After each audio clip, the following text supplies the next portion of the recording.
The mission was simple: upgrade nighttime visibility. We struck out recently at the Junkyard looking for the OEM kit. Had to go ahead and end up buying one from Nissan. The kit came with these huge fog lights. I mean, they're big. And as you saw in the last video, the Armada fog lights were like regular sized fog lights from like the Frontier and some other cars in an adapter housing to fit the same bumper. What I like about this kit, it came also with fresh hardware. The little plastic push pins that holds the fog light in place, as well as the mounting nuts. The main part is the instrument stock. This is the non-auto instrument stock with the fog light turn switch on and off. You saw in the last video also how they were different with the Armada one with the auto. Using a little pry tool, we got the OEM delete plate deleted. And then you see here in the fog light there's the 3 mounting points, the 2 posts for the 2 plastic push pin sections, and then we have the mounting point for the 8mm bolt. Go ahead and push those plastic pieces into the bumper itself, the top and the bottom, you see right there.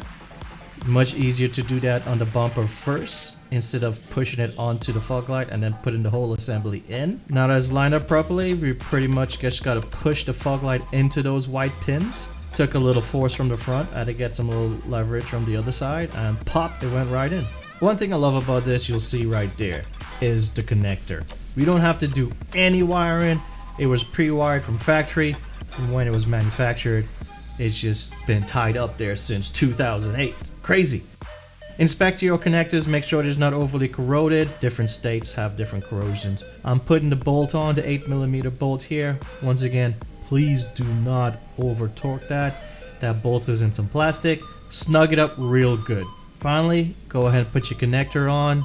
And if you need to adjust the fog light, from the bottom black section, you can see that silver screw to adjust the height. Now we turn our attention to the interior. Here's where we go ahead and change out that headlight control stalk. Take off these 3 screws off the column cover.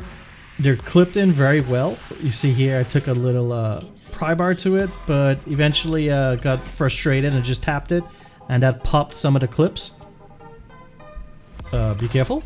Results may vary. Take the top off, and I was able to use that same pry bar to depress the 2 tabs, one at the top and one at the bottom. Here you can see the 2 tabs that were depressed, and the control stick just pulls out. Installation is just reverse, simply, easily, just push it back in, same orientation. The little levers clip into place, easy as that, all done. Really easy, straightforward process.